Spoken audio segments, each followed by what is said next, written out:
Welcome to the kingdom. I'm Chris, and this is Good Enough Gaming.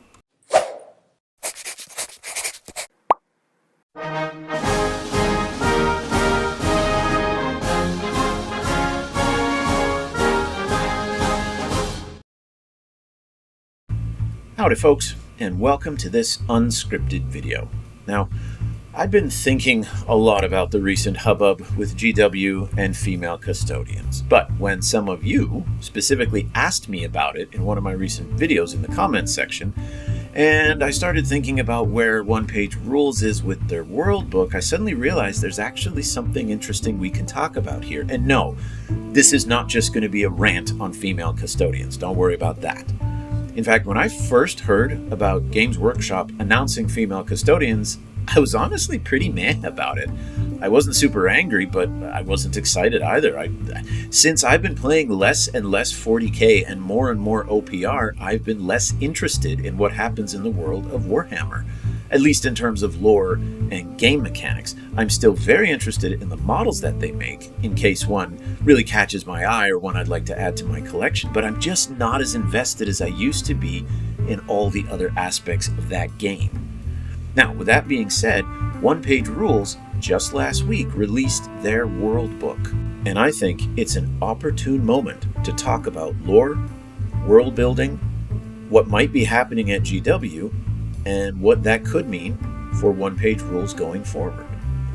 So, the announcement, when I first heard it, my first thought was that's kind of out of the blue. And like I said, I was pretty indifferent to it. It was when I read that they posted, "There's always been female custodians." That's what got more of my attention. Now, it's their world.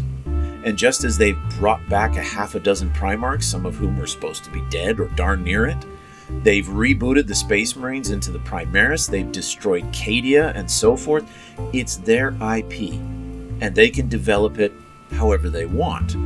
Now, if they're smart, they'll develop it seeking lots of player input to ensure that their players, their gaming community, remains vested in the hobby, the game, and the lore. But guys, this is Games Workshop we're talking about. When have they ever really cared about what players want? They care about your money, not necessarily your interests. Although, it should be pointed out, in a teeny twist of irony, especially given what's at the heart of this whole hullabaloo, do recall, everyone, the Sisters of Battle were brought into 40k fully. Plastic models, a codex, all of that, because of massive demand from the players after that first worldwide Games Workshop survey many years ago. So no, players don't have a problem with women in 40k.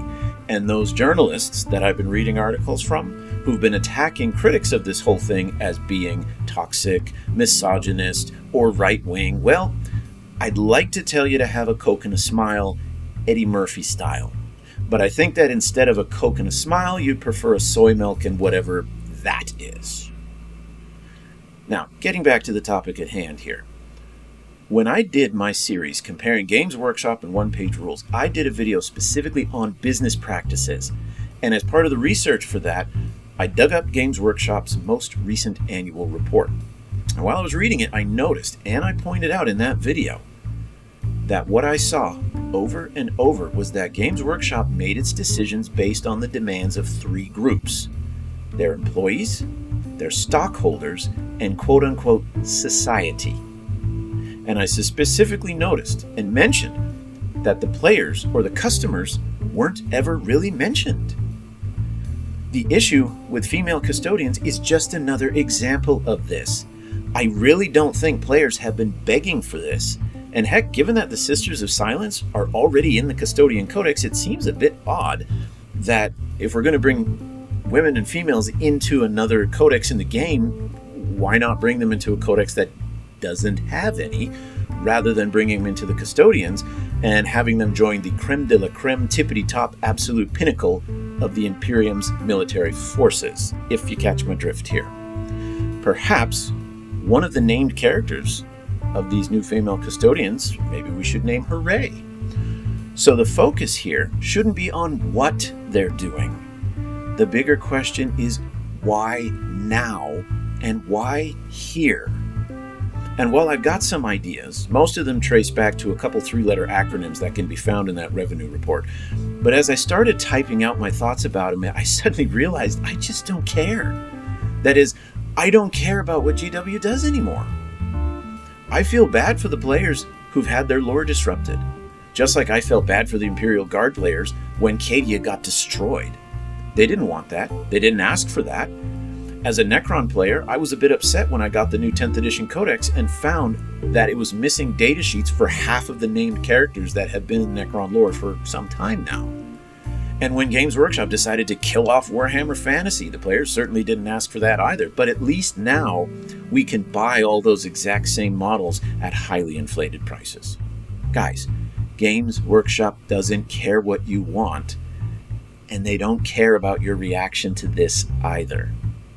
And so as I've come to fully realize they don't care about me, it's made it a lot easier for me to become apathetic towards them. It's one, not the only, it's one of the reasons I started looking for other games and eventually found OnePageRules. So, how do I tie this to OnePageRules? Well, if any of you watch Warboss Fitz, he just posted a fantastic video welcoming all of those players who might now be in the market for a new war game. And I wholeheartedly echo his invitation. To all of you who might be thinking you're done with 40K, come over here to OnePageRules. Bring your models. We've got a few games I think you'll be interested in playing. But I don't want this video to just be piggybacking on Female Custodian Rage, which it's not, or on Fitz's invitation, because that was his idea. So let me add what I hope is my own contribution to what this whole thing can add to the hobby in general.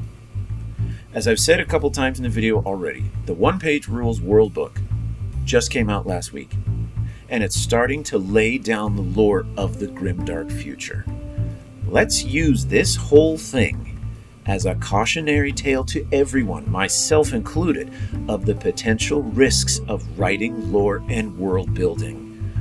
Over several decades, Games Workshop built an amazing world, but each new book, each new novel, each new codex solidified that world, made it more rigid, pinned more elements down, and a lot of players, while each one of those new books got them more and more invested, some of them started to build up additional rules, paradigms, and limitations in their own minds that made sense logically, but they weren't canon, and so when something like this happens, we get what we're getting right now. And if it's something like the destruction of Cadia, that's going to shatter your player's world. But at least that's just moving a narrative forward. Maybe not in a direction the players wanted, but you're just carrying the storyline forward. When you retcon something and then throw out a statement like, well, it's always been that way, you don't just shatter their world, you river dance on the pieces. So while I'm very excited and optimistic for OnePageRules, for the World Book, and for the lore of the grimdark future, let's realize that we are standing at the edge of the Rubicon. Those players who have repeatedly said in my videos they don't want OPR to establish any kind of lore are probably wanting to avoid situations like what custodian players in 40K currently find themselves, and that makes a lot of sense. So the smart thing is for OnePageRules to build a lore that's rich, that people want to play in and explore, but don't let it become a straitjacket, either for the players or for the company. And to make sure you leave plenty of room for changes, adaptations, and adjustments without having to retcon anything. Personally, I think retconning is sloppy planning. It's the literary equivalent of gaslighting. And while I'll go into this a lot more in detail when I start making my longer series on the OPR World Book, as of right now, I see that OnePageRules is trying to walk that fine line between pinning down a lore that's fun to play in, but not putting us in a straitjacket. Now, then again, Games Workshop may have been in this position 40 years ago, and look what's happened over the previous decades. If that's the case with OnePageRules, however, just doing a little math here, I'll be dead before OPR starts doing stuff like this. So for now, I'm just going to continue to enjoy OPR, explore the lore, hope for the best, and watch GW continue to disappear more and more into my rearview mirror. And for me, that's good enough.